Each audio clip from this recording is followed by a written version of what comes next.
मी विशाल परदेशी. या बुलेटिनमध्ये आपलं सगळ्यांचं स्वागत. सुप्रभात. सुरुवात करूयात महत्त्वाच्या बातमीने. बॉलिवूडला हादरवून टाकणारी बातमी न्यूज 18 लोकमतच्या हाती लागली. फिल्म मेकर करण जोहर राहत असलेल्या क्वांटम पार्क रेसिडेन्सी बिल्डिंगमध्ये 8 डिसेंबरला रात्री 4 तास पार्टी सुरू होती आणि याच पार्टीमध्ये बॉलिवूडचे सेलिब्रिटी देखील उपस्थित होते. त्यांची नावं आता न्यूज 18 लोकमतच्या हाती लागली आहेत. करण जोहरने आयोजित केलेल्या पार्टीत स्वतः करण जोहर, करीना कपूर, करिश्मा कपूर, आलिया भट्ट, मलाइका अरोरा, अमृता अरोरा, सीमा खान, महिब कपूर आणि मनीष मल्होत्रा उपस्थित होते आणि या सर्व बॉलिवूड सेलिब्रिटींची कोरोना चाचणी करण्यात आली. विश्वसनीय सूत्रांनी दिलेल्या माहितीनुसार फिल्म मेकर सोहेल खानची पत्नी सीमा खान करण जोहरने आयोजित केलेल्या पार्टीत सहभागी होण्याआधी 7 डिसेंबर रोजी एका हाय रिस्क संसर्गबाधित रुग्णाच्या अत्यंत जवळ संपर्कात आली होती. त्यानंतर ती दुसऱ्या दिवशी करण जोहरने आयोजित केलेल्या पार्टीत सहभागी झाली. या पार्टीत उपस्थित असलेल्या सर्वांच्या ती संपर्कात आली आणि त्यामुळे करण जोहरच्या पार्टीत उपस्थित असलेले सर्व बॉलिवूड अभिनेते अभिनेत्री एका पाठोपाठ एक कोरोनाबाधित झाले. महत्त्वाचं म्हणजे या पार्टीनंतर हे सर्व कलाकार अनेकांच्या संपर्कात आले.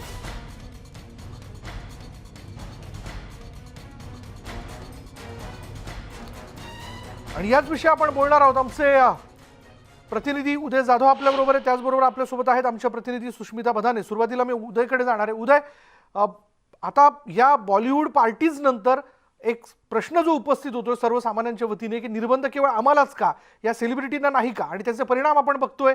एका पाठोपाठ एक सेलिब्रिटीज आहेत ते कोरोनाबाधित झालेत. उदय,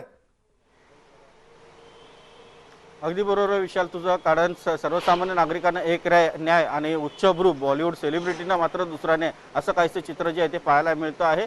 कोविड प्रतिबंधात्मक नियमांचं पालन फक्त सर्वसामान्य नागरिकांनीच फक्त करायचं का, हा प्रश्न आता यामुळे निर्माण झालेला आहे. उच्चभ्रू व्यक्ती असतील, राजकारणी मोठे नेते असतील किंवा बॉलिवूड सेलिब्रिटी असतील, हे ज्या प्रकारे कोविड प्रतिबंधात्मक नियमांचं उल्लंघन करतायत आणि हे उल्लंघन केल्यामुळे ते स्वतः अनेक वेळा कोविड पॉझिटिव्ह सापडत आहेत. त्यामुळे सर्वसामान्य नागरिक देखील इतर जे आहेत ते या संपूर्ण संकटामध्ये जे आहे ते घेरले जात आहेत. आता जी आपल्याला माहिती मिळते, कालच आपण एक एक्सक्लुझिव्ह बातमी जी आहे ती ब्रेक केली होती की बॉलिवूडमधले जे बडे सुपरस्टार सेलिब्रिटी आहेत ते कसे कोविड पॉझिटिव्ह आलेले आहेत. त्या पाठोपाठ आजचा जो अधिक माहिती मिळते त्यानुसार ही सगळी जी काही गोष्ट झालेली आहे ती 8 डिसेंबर रोजी करण जोहर याच्या क्वांटम पार्क या बिल्डिंगमध्ये त्याच्या राहत्या घरी जी एक बॉलिवूड पार्टी आयोजित केली गेली होती त्या पार्टीपासून हे सगळं सुरू झालेलं आहे. त्या पार्टीमध्ये जवळपास 4 तास बॉलिवूडचे सेलिब्रिटी जे उपस्थित होते. बॉलिवूडचे बडे आसामी या सगळ्या पार्टीमध्ये होते. त्यामध्ये स्वतः करण जोहर देखील होते, करीना कपूर, करिश्मा कपूर, आलिया भट्ट, मलाइका अरोरा, अमृता अरोरा, सीमा खान, महिब कपूर आणि मनीष मल्होत्रा एवढे सगळे बॉलिवूडचे स्टार या पार्टीमध्ये उपस्थित होते. आणि या सगळ्यांना एकूणच संसर्ग झाल्याची शक्यता देखील निर्माण झालेली आहे. त्यापैकी 4 रिपोर्ट जे आहेत कोविड पॉझिटिव्ह आलेले आहेत. इतरांचे कोविड पॉझिटिव्ह रिपोर्ट जे असतील किंवा त्यांची चाचणी जी आहे ती करण्यात आलेली आहे, त्यांचे रिपोर्ट आज येण्याची शक्यता आहे. ते कसे येतात याकडे सर्वांचं लक्ष लागलेलं आहे. मात्र सध्या जी आपल्याला माहिती मिळते त्यानुसार सीमा खान ही फिल्म मेकर सोहेल खान यांची पत्नी आहे आणि सीमा खान या जवळपास 7 डिसेंबर रोजी एका हाय रिस्क पेशंटच्या अगदी क्लोज कॉन्टॅक्टमध्ये आली होती. त्यानंतर ती 8 तारखेला करण जोहरच्या पार्टीमध्ये देखील सहभागी झाली होती. त्यामुळे करण जोहरच्या पार्टीमध्ये उपस्थित असलेले सर्व जे इतर बॉलिवूडचे सेलिब्रिटी आहेत ते या सगळ्या संपर्कामध्ये आलेले आहेत अशी सध्या जी प्राथमिक माहिती मिळते. कारण ट्रेसिंग वगैरे जे सगळं मुंबई महापालिकेने आहे ते सुरू केलेलं आहे. कोम्बिंग ऑपरेशन BMCचं सुरू झालेलं आहे. इतरही हे बॉलिवूडचे सेलिब्रिटी जे ते आणखीन कोणाकोणाच्या कॉन्टॅक्टमध्ये आलेले आहेत याचा देखील शोध घेतला जात आहे. जी माहिती मिळते त्यानुसार या बॉलिवूड सेलिब्रिटींचे स्वतःचा वैयक्तिक स्टाफ असो, मग त्यात मेकअप मॅन असेल, ड्रायव्हर असतील, बॉडीगार्ड असतील, इतर सर्व सेक्रेटरी मंडळी असतील, असे सर्व या बॉलिवूड मंडळींचा मोठा ताफा असतो. आणि त्याचबरोबर ते हे दिवसभराचे अनेक जे व्हिजिटर असतात त्यांना देखील भेटत असतात. त्यामुळे ते अनेकांच्या कॉन्टॅक्टमध्ये आलेले आहेत. एखाद्या हाय रिस्क कॉन्टॅक्टमध्ये आलेल्या व्यक्तीच्या संपर्कात आलं असताना देखील सीमा खान या सेलिब्रिटीने कोणतीही काळजी घेतली नाही. तिने कोविड प्रतिबंधात्मक नियमांचं उल्लंघन केलं आणि थेट बॉलिवूडच्या एका मोठ्या पार्टीमध्ये ती स्वतः सहभागी झाली. त्यामुळे बॉलिवूडचे इतरही सेलिब्रिटी जे आहेत ती या संपूर्ण कचाट्यात सापडलेले आहेत. बॉलिवूड आता या संदर्भात खूप मोठ्या चिंताग्रस्त झालेले आहे. कारण त्यांचे अनेक शेड्यूल ठरलेले आहेत, अनेक फिल्मचं शूटिंग जे आहे ते ठरलेलं आहे. त्यामध्ये मोठ्या प्रमाणात पैसा जो आहे तो देखील लागलेला आहे. त्यामुळे हे सगळं आता त्यांना बंद करावं लागणार आहे. कारण त्यांच्या शूटिंगमध्ये अनेक जे कर्मचारी असतील, इतर कलाकार असतील, सहकलाकार असतील, हे सगळे सहभागी असतात. त्यांना कुठेतरी बाधा येऊ नये यामुळे या सगळ्यांना होम क्वारंटाईन जे आहे ते व्हावं लागतं आहे. त्यामुळे त्यांच्या बॉलिवूडच्या एकूणच बजेटवरती आणि एकूणच फिल्म मेकिंगवरती देखील खूप मोठा परिणाम झालेला आहे। मात्र सर्वसामान्य नागरिकांना कोविड प्रतिबंधात्मक नियमांचं पालन करताना त्यांना दंडही भरावा लागतोय, त्यांना एक दंडात्मक रक्कम जी आहे ती देखील द्यावी लागते आहे। मात्र बॉलिवूड मला याच अनुषंगाने उदय सुष्मिताकडे जायचंय, मी तुला जरा थांबवतोय, पुन्हा एकदा मी बाकीचे तपशील घेण्याकरता तुझ्याकडे ते येतो। सुष्मिता, आता क्षणाला ते सगळेच प्रेक्षक ही बातमी बघतायत ज्यांच्या घरी गेल्या वर्षी काही लग्न कार्य होतं आणि त्या लग्न कार्यात ठरवून दिलेल्या आकड्यापेक्षा 10 ते 20 पाहुणे जास्त झाले, म्हणून आम्ही बीएमसीच्या मार्शलकडे दंडाची पावती फाडली। आणि आज ज्यावेळेस या सेलिब्रिटींकडे या भरगच्च पार्ट्या होत आहेत आणि ज्यातनं आपण पाहतोय की हे सेलिब्रिटी सुपर स्प्रेडर ठरतायत, आता बीएमसी यांच्यावर काही कारवाई करणार आहे का, हिंमत दाखवणार का ते? खरं तर जेव्हा अशा पद्धतीनं कोरोनाचा संसर्ग पार्ट्यांमधनं होतो हे समोर येतं, त्यावेळेला सगळ्यात पहिल्यांदा मुंबई महानगरपालिकेनं या संपूर्ण परिसरामध्ये बँड्रामध्ये हे सगळे सेलिब्रिटीज राहतात, त्याच लगतच्या परिसरामध्ये सगळ्या ज्या इमारती आहेत त्या सील करायला सुरुवात केलेली आहे। सगळ्यात महत्त्वाचं म्हणजे या सगळ्या सेलिब्रिटींच्या संपर्कामध्ये आलेल्या वेगवेगळ्या नागरिकांचे कोविड टेस्टिंग आता केली जात आहे। क्वांटम या एका इमारतीमध्ये करण जोहरचं घर आहे आणि तिथं ही पार्टी झाली। या पार्टीमध्ये नियमांचं उल्लंघन झालं। गेल्या काही दिवसांमध्ये आपण जर बघितलं असेल तर मार्शल्स वाढवण्यात आलेले आहेत, दंडाची रक्कम वाढवण्यात आलेली आहे, लसीकरण झाले आहे आणि मग तुम्ही बाहेर फिरताय तरी मास्क लावा अशा पद्धतीची सक्ती केली जात असताना कुठेतरी मुंबई महानगरपालिकेच्याच अखत्यारीमध्ये अशा पद्धतीने जर बॉलिवूड कलाकार ज्यांच्याकडे बघून अनेकांना आपलं एक भावविश्व रंगवलं जातं, अशा अनेक बॉलिवूड सेलिब्रिटीला ज्यावेळेला कोरोनाची बाधा होते त्यावेळेला सगळ्यात पहिल्यांदा त्यांना क्वारंटाईन करणं, त्यांचे सॅम्पलिंग करणं, यांच्यातील कुठलाही सेलिब्रिटी जर बाहेरच्या देशांमधनं आलेला असेल, हाय रिस्क कंट्रीमधनं आला असेल तर त्यांना क्वारंटाईन करणं किंवा गेल्या 15-20 दिवसांमधली त्यांची ट्रॅव्हल हिस्ट्री जी आहे ती सगळ्यात पहिल्यांदा विचारात घेतली जाणार आहे। या सगळ्या सेलिब्रिटीजचे सॅम्पल्स जे आहेत कोविड सॅम्पल्स हे जीनोम सिक्वेन्सिंगसाठी सुद्धा पाठवण्यात येणार आहेत। काल आपण बघितलं करीना असेल, अरोरा असेल, यांना सगळ्यांना कोविडची बाधा झाली आणि आज आणखीन ही एक नवीन 5 ते 6 सेलिब्रिटींची यादी समोर आलेली आहे। या सेलिब्रिटींनी ज्या वेळेला नियमांचं उल्लंघन केलं तर अशा ठिकाणी या इमारतींना सील करण्याचं काम सुद्धा क्वारंटाईन झोन म्हणून किंवा कंटेनमेंट झोन म्हणून या इमारतींना डिक्लेअर करण्याचं काम सुद्धा मुंबई महानगरपालिकेकडनं करण्यात येणार आहे।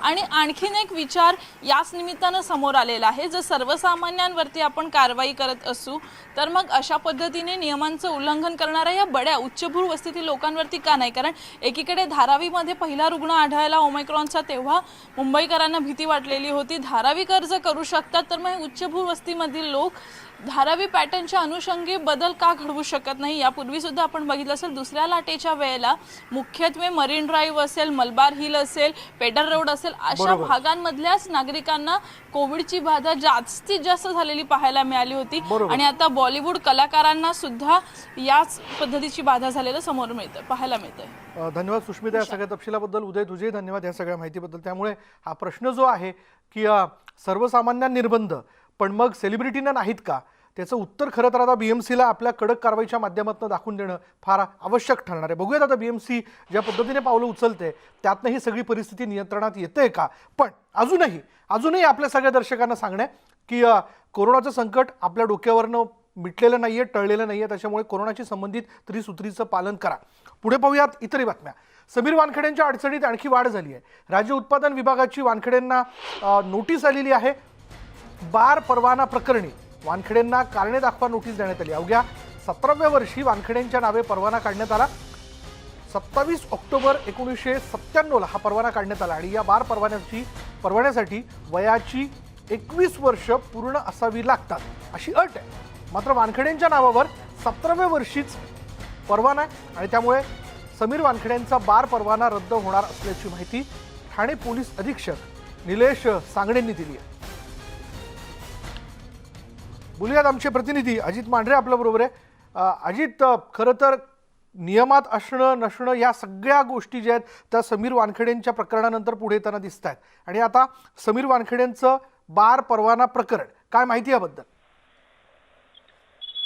विशाल, महाराष्ट्र राज्य उत्पादन शुल्क विभागाच्या ठाणे विभागाने समीर वानखेडे यांचा जो नवी मुंबई मधला वाशी सेक्टर 19 मध्ये जो एक फॅमिली रेस्टॉरंट आणि बार आहे सतगुरू नावाचा, या बारला नोटीस बजावलेली आहे.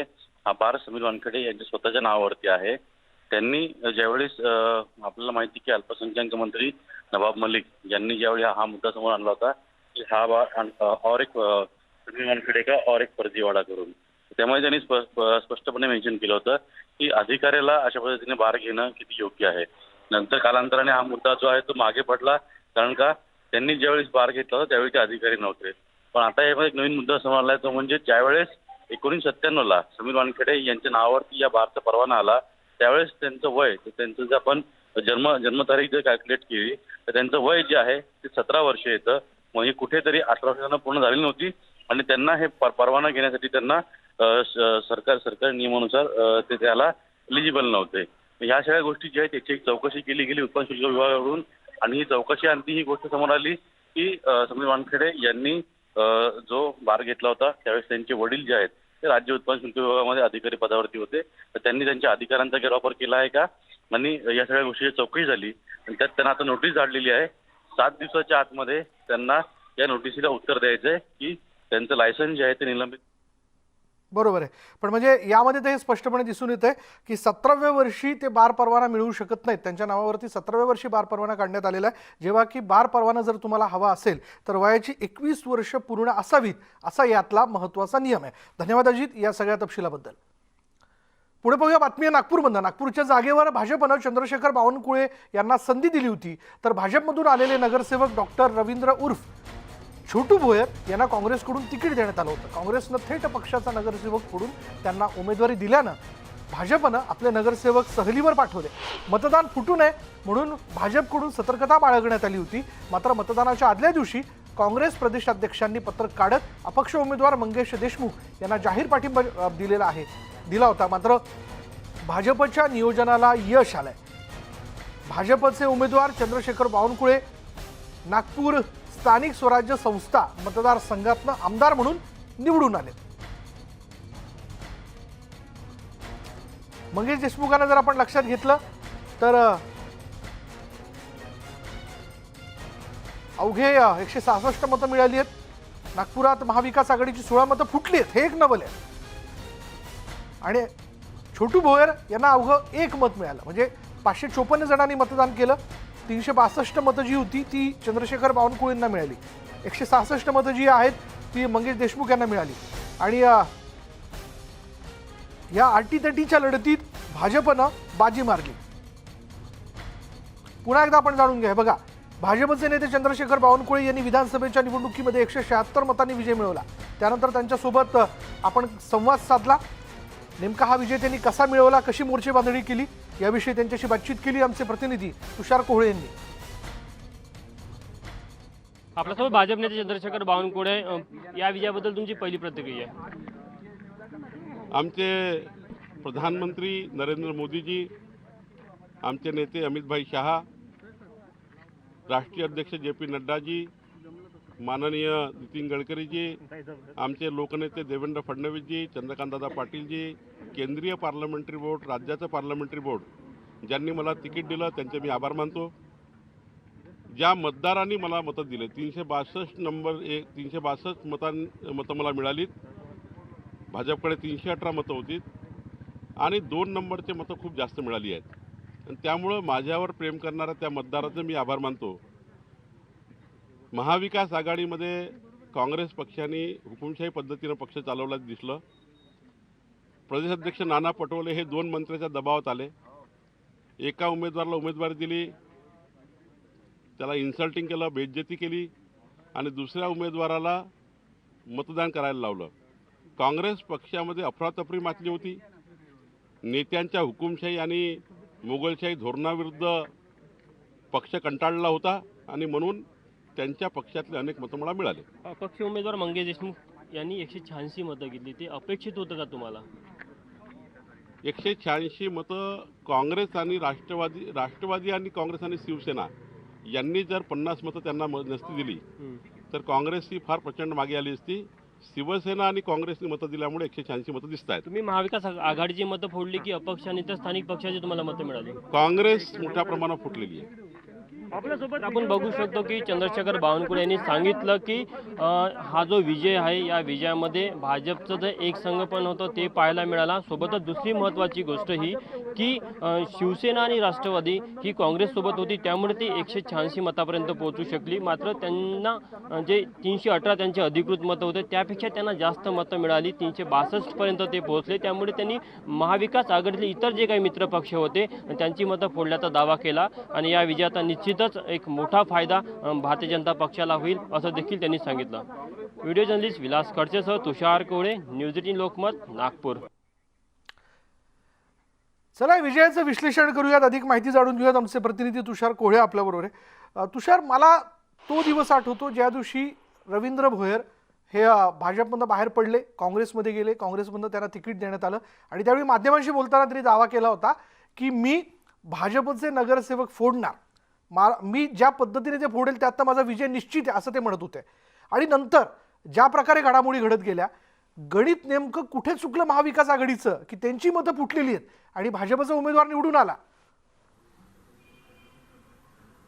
विशाल, जर का आपण बघितलं तर सुरुवातीला काँग्रेस नेत्यांना अशी अपेक्षा होती की आपण भाजपमध्ये जो एका उमेदवार आणला, म्हणजे त्यांनी रवींद्र भोयरला आणलं, तर भाजपची मतं फुटेल आणि त्या जी 80 मताची निर्णायक आघाडी निवडणुकीच्या आधीपासून भाजपकडे होती ती भरून काढता येईल, त्यावर काँग्रेसने रणनीती सुरू केलेली होती. मात्र काँग्रेस नेत्यांनी जे दावे केले की रवींद्र भोयर यांनी निवडणुकीच्या प्रचाराला पाहिजे त्या प्रमाणामध्ये तत्परता दाखवलेली नाही, मतदारांपर्यंत ते पोहोचलेले नाही, त्यामुळे मग ही निवडणूक आणखी मोठ्या फरकाने भाजप जिंकेल अशी त्यांना भीती वाटायला लागली आणि त्यामुळे शेवटच्या क्षणाला त्यांनी मग अपक्ष उमेदवारावर डाव खेळला.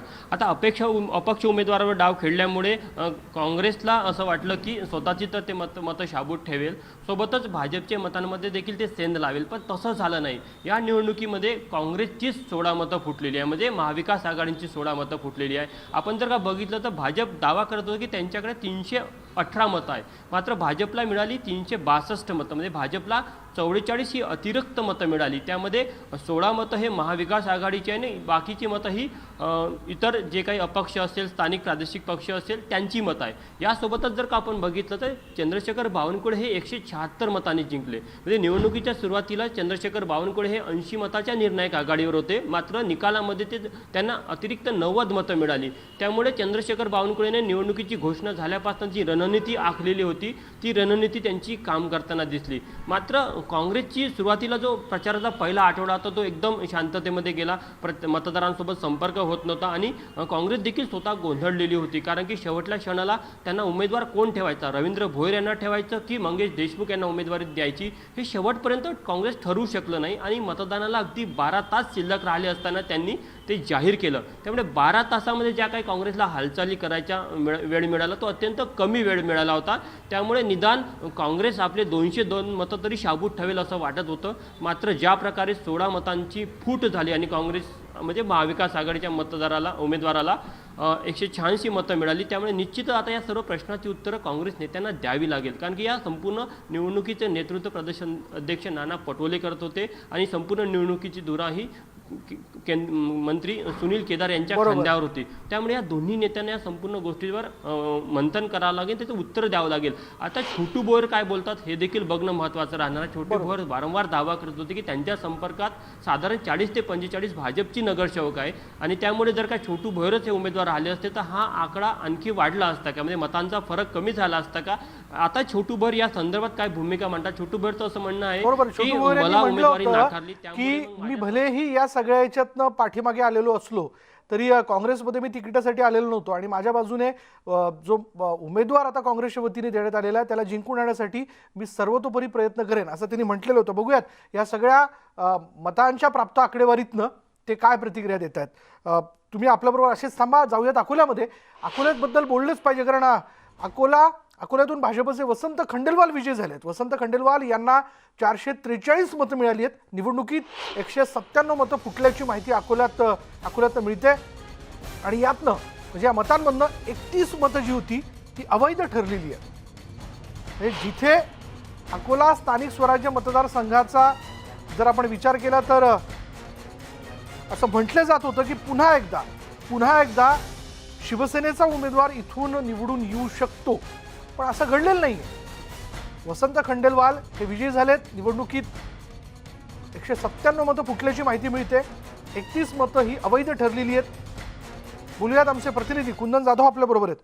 कुंदन, यापूर्वी ज्यावेळेस आपण मतदानाचा दिवस होता त्या दिवशी आपण बोललो होतो की तसा हा मतदारसंघ शिवसेनेच्या बाजूने झुकणार आहे, पण आकडेवारी जर लक्षात घेतली तर नेमकं काही होऊ शकतं. पण हा जो विजय झालेला आहे वसंत खंडेलवाल यांचा, काय याचं विश्लेषण करता येईल? बरोबर आहे विशाल. मतदानाच्या दिवशी मतदारांचा जो कौल होता तो आपल्याला वाटत होतं बाजुरे यांच्याकडनं जाईल. मात्र आजची जी आकडेवारी पाहिली तर ही आता खंडेलवालकडनं गेलेली आहे आणि खंडेलवाल अधिकृत विजय घोषणा झाली नसली तरी आकडेवारीवरून ते विजय झाल्याचं आपल्याला म्हणता येईल. 3दा बाजुरिया अकोला, बुलढाणा आणि वाशिम या विधान परिषदच्या मतदारसंघात निवडून आलेले आहेत. सलग 3दा ते आमदार होते आणि त्यांची हा जो पराजय आहे हा राजकीय वर्तुळात मोठा धक्का देणारा सध्या पराजय म्हणता येईल. कारण की 3दा सलग निवडून आलेला आमदार आता यावेळेस पडलाय. लढत चुरशीची होती भाजप सोबत. महाविकास आघाडी एकीकडे आणि दुसरीकडे भाजप. त्यामध्ये बाजुऱ्यांचा हा पराजय मोठा धक्का देणारा आहे राजकीय वर्तुळामध्ये आणि व्यापारी वर्गातलं मोठं वरदहस्त वसंत खंडेलवाल यांचा हा विजय. खरंच हा भाजपचा विजय म्हणता येईल, कारण की भाजपने जी आता जो प्रयत्न केला होता खंडेलवालांसाठी त्याच्यात त्यांना तो विजय मिळालेला आहे. 197 मतं खूप जास्तही म्हणता येणार नाही, परंतु कमी म्हणता येणार नाही, कारण 197 मतांनी आता ते विजय झालेले आहेत. 246 भाजपची मतं होती एकूण, परंतु 443 ही मतं खूप मोठ्या प्रमाणात मिळालेली आहेत. वेगवेगळ्या ठिकाणून वेगवेगळ्या पक्षाची ही मतं मिळाली असेल. आपण ठोसपणे सांगू शकत नाही कोणाची काय मतं असतील, परंतु हा विजय आता कुठं 197 मतं फुटलेली आहेत आणि हा मोठा धक्का आता बाजुऱ्यांना आपल्याला म्हणता येईल विशाल. पण मग कुंदन, 197 मतं जी फुटली म्हणजे ही महाविकास आघाडीची फुटलेली आहेत, कोणकोणत्या पक्षाची, काय अंदाज लावता येऊ शकतो आपल्याला?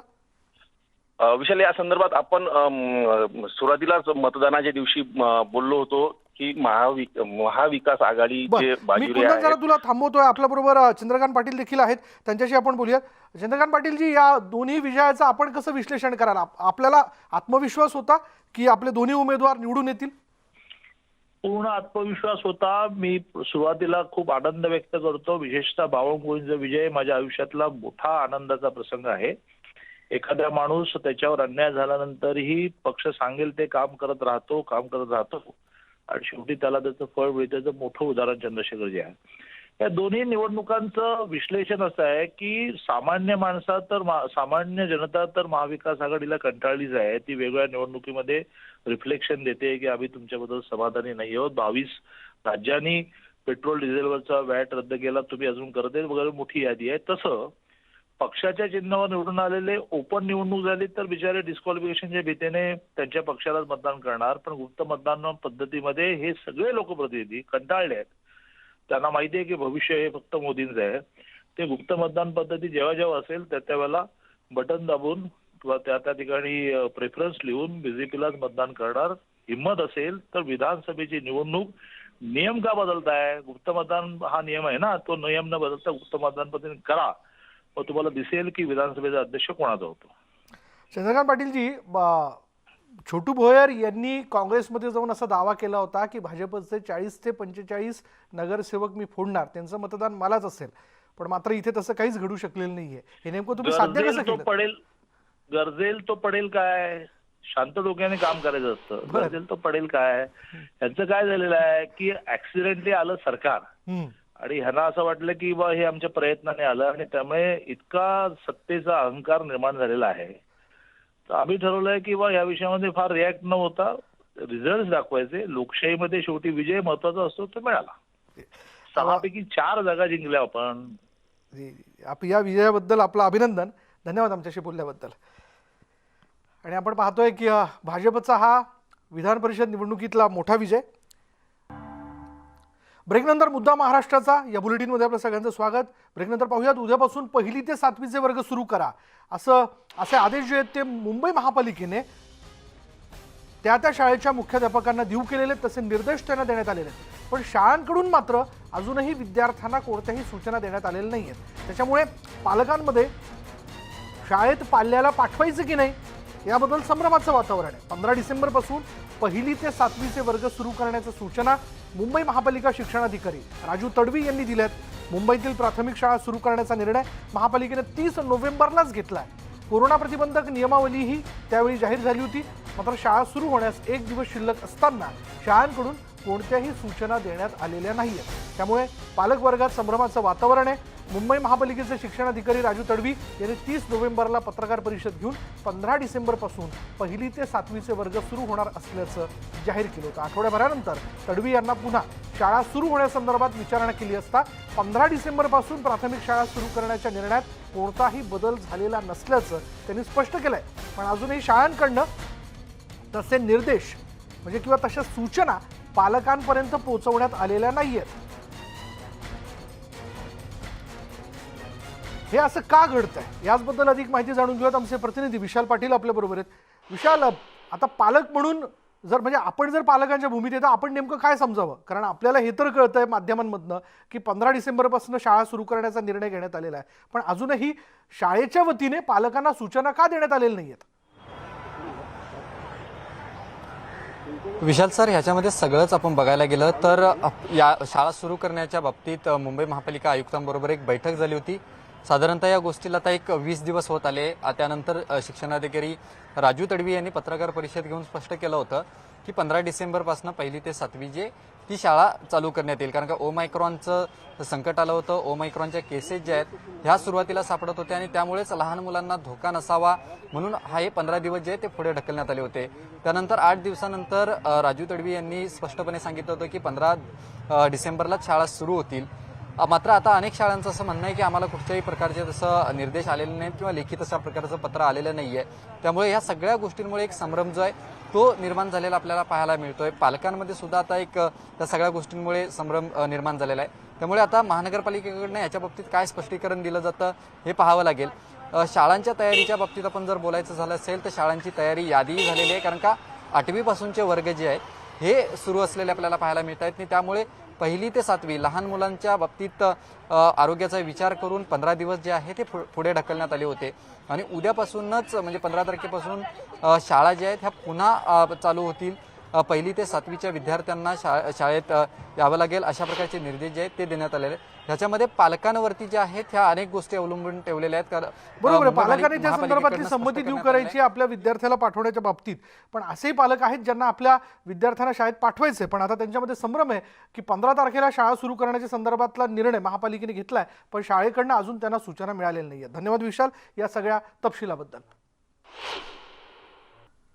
ब्रेकनंतर बघूयात मुंबई महापालिकेच्या अखत्यारीतील शाळा उद्या सुरू करण्यात येणार असल्याची माहिती समोर आली आहे. विद्यार्थ्यांना शाळेत पाठवण्यासाठी पालकांकडून संमतीपत्र घेऊन मुलांना कोरोना नियमांचं पालन करण्यासंदर्भातल्या SOP जाहीर करण्यात आलेले आहेत. ऑनलाईन शिक्षणाचा पर्याय देखील उपलब्ध करून देण्यात आल्याचं पालिकेचे शिक्षणाधिकारी राजू तडवींनी स्पष्ट केलंय.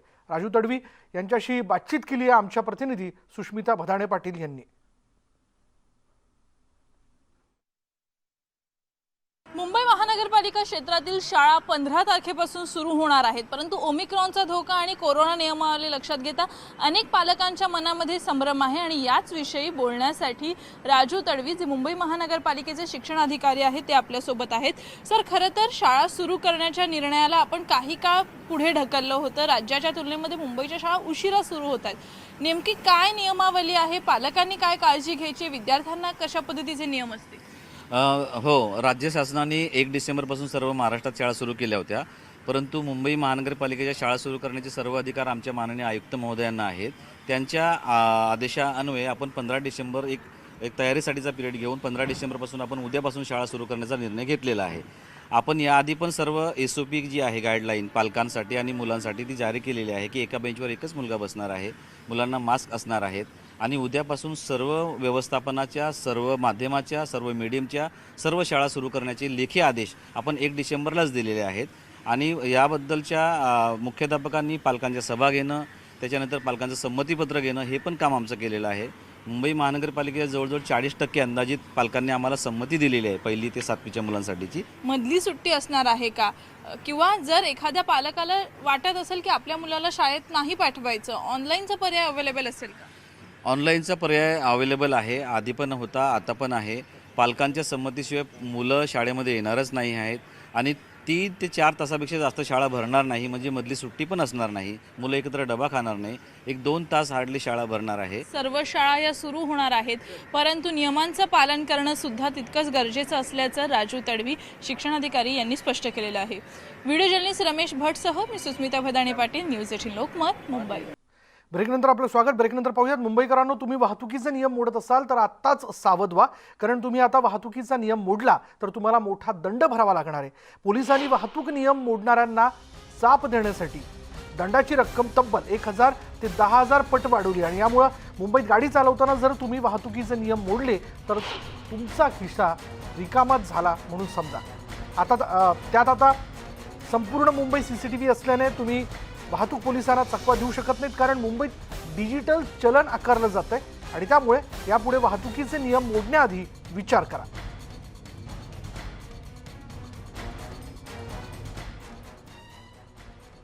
यानंतर या बुलेटिनमध्ये इथेच थांबणार आहोत. पहा फक्त न्यूज 18 लोकमत.